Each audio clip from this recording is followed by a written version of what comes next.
நான் தரமாட்டேன். என் உயிரை வேணாலும் கேளு தரேன், குட்டியை தரமாட்டேன். சும்மா தர வேண்டாம், 1000 ரூபாய் பணம் தரேன். 1000 ரூபாய்?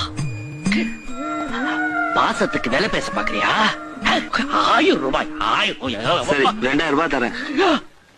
அப்படியே எடுத்துக்கோ. இங்க உக்காந்துருக்க எல்லாரும் பொறுக்கி பொறுக்கி எடுத்த முத்துக்கள் தான் என்று சொல்ல வந்தேன்.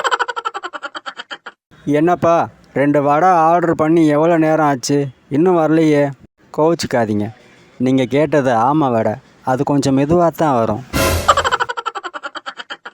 உனக்கு நாய்னா பயம்னு டாக்டர்கிட்ட போனீங்க, டாக்டர் என்ன சொன்னார்?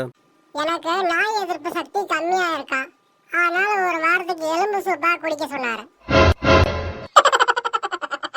அம்மா, உங்களுக்கு வெண்டைக்கானா ரொம்ப பிடிக்குமா அம்மா? இல்லையே.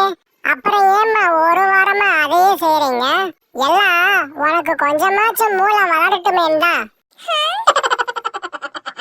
கால்ல ஆணி குத்தாம இருக்க என்ன பண்ணணும் தெரியுமா? என்ன பண்ணணும்? காலணி போடணும்.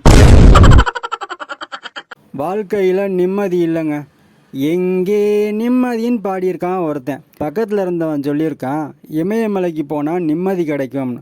எதுக்கு அவ்வளோ தூரம் போகணும்? பரங்கி மலை எங்கள் வீட்டுக்கு பக்கம்தான், நான் அங்கே போய்க்கிறேன் அப்படின்னு இருக்கான் இவன்.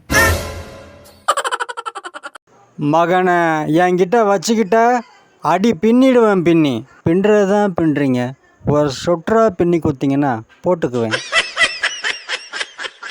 என் பையனை எலி கடிச்சிச்சுன்னு டாக்டராண்ட கூட்டின்னு போனேன். ஐயோ, டாக்டர் என்னப்பா சொன்னார்? எலிக்கு எதெல்லாம் பிடிக்குமோ அதெல்லாம் வாங்கி கொடுன்னு சொன்னார். என்ன வாங்கி கொடுத்தா? எலிக்கு மசால் வடை பிடிக்குமா, அதான் என் பையனுக்கும் மசால் வடை வாங்கி கொடுத்துட்டேன். நான் ஓங்கி அடித்தேன்னா 1.5 டன் வெயிட்டுடா.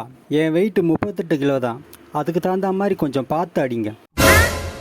என்னப்பா ஒரு வாரமாக ஆளை காணோம், எங்கே போயிருந்த? எங்கள் ஊரை பக்கம் போயிருந்தேன். எந்த ஊர்?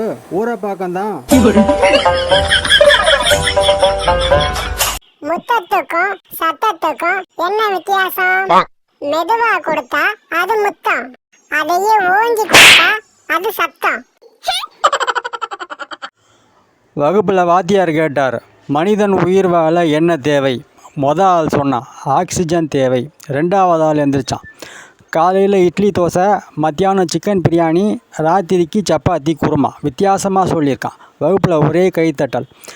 ஏன்னா உயிர் வாழ ஆக்சிஜன் மட்டும் போதாது, உணவும் அவசியம்.